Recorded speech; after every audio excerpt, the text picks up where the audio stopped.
विकास मित्र को मिलता है 17,000 और शिक्षा सेवक को मिलता है 8,000।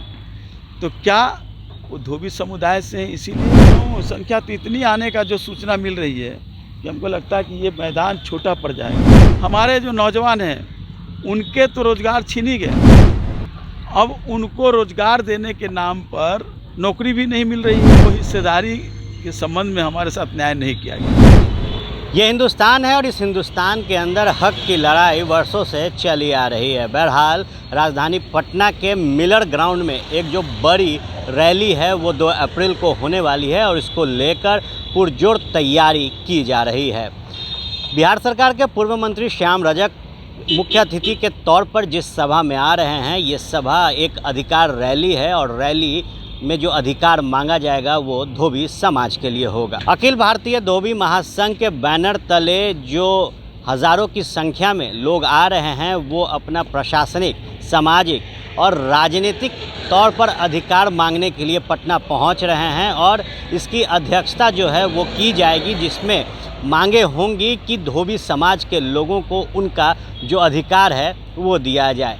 आज की तैयारी में जब खुद यहाँ पर मुख्य अतिथि जो हैं श्याम रजक वो पहुँचे थे और तमाम चीज़ों का निरीक्षण कर रहे थे, तो उनसे भी सवाल पूछा गया कि आखिर आपको क्या ज़रूरत पड़ रही है जो इतनी बड़ी रैली का आयोजन किया जा रहा है। तो साफ तौर पर श्याम रजक ने कहा कि जिस तरीके से धोबी समाज की अनदेखी केंद्र की सरकार ने की है, ऐसे में ज़रूरत है कि अब हमें सड़क पर उतरकर अपने अधिकारों की लड़ाई लड़नी है। देखिए क्या कुछ कह रहे हैं बिहार सरकार के पूर्व मंत्री श्याम रजक।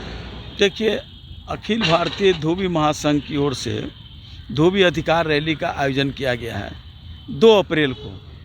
2 अप्रैल को यहाँ पूरे बिहार के सभी जिला से, सभी इलाके से धोबियों का यहाँ पर अधिकार रैली होगा।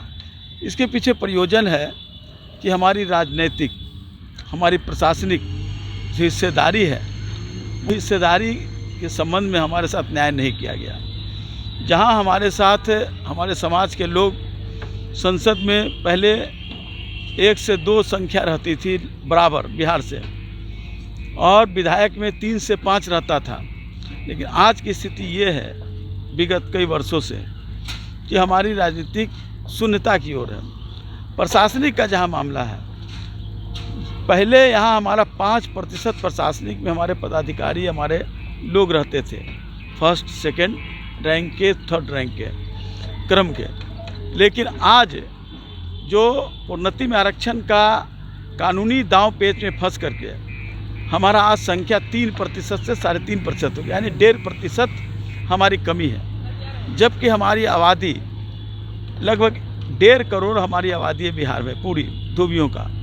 इसके बावजूद उसके बाद जो सामाजिक हमारी बहुत उत्पीड़न होता है। आप गांव में जाइए तो वहाँ उत्पीड़न होता है हमारी महिलाओं के साथ, जो धोबी की महिलाएं हैं। हमारे जो नौजवान हैं उनके तो रोज़गार छीन ही गए, अब उनको रोज़गार देने के नाम पर नौकरी भी नहीं मिल रही है, रोज़गार भी नहीं मिल रहा है।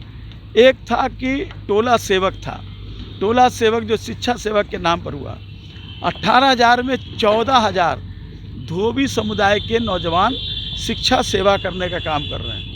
लेकिन इसके बावजूद विकास मित्र को मिलता है 17,000 और शिक्षा सेवक को मिलता है 8,000। तो क्या वो धोबी समुदाय से हैं, इसीलिए बराबर होना चाहिए था। वो भी वही काम करते, ये भी वही काम करते, उनकी भी संविधा के आधार पर हुआ, इनका भी संविधा के आधार पर। तो इस सब से हमारे लोगों में आक्रोश है। इस आक्रोश के खिलाफ यहाँ पर एकजुटता दिखाएंगे और हम नई रणनीति बना करके हम करेंगे, क्योंकि हमारे पास वित्तीय व्यवस्था नहीं है। भारत सरकार की ओर से भी हमको आज तक न्याय नहीं मिला। हमारे देश में 11 ऐसे राज्य हैं जहां धोबियों को अनुसूचित जाति में शामिल नहीं किया गया है, ये भी सवाल है। उसके अलावा संत गाडगे जी का हम लोग कैपिटल धोबी घाट था, अंग्रेज़ के समय का धोबी घाट था, वहाँ हमारे लोग कपड़ा धोते थे।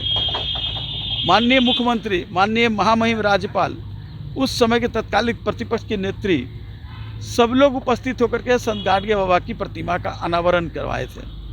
और ये कहा गया था, उसमें घोषणा किया गया था सरकार की ओर से कि उसको हम बहुत ही ऐतिहासिक पार्क बनाएंगे और आधुनिक धोबी घाट बनाएंगे। आधुनिक धोबी घाट की बात तो दूर रही, हमारा जो पहले का जो धोबी घाट था वो भी जर्जर स्थिति करने का काम किया गया और उसको भी आधा कब्जा कर लिया गया है अलग मार्केट बनाने के नाम पर। तो हमारे लोगों के साथ बराबर अन्याय होते रहा। इस सवाल को लेकर के हम रणनीति बनाए हैं और इसका उस दिन प्रस्तुतिकरण होगा।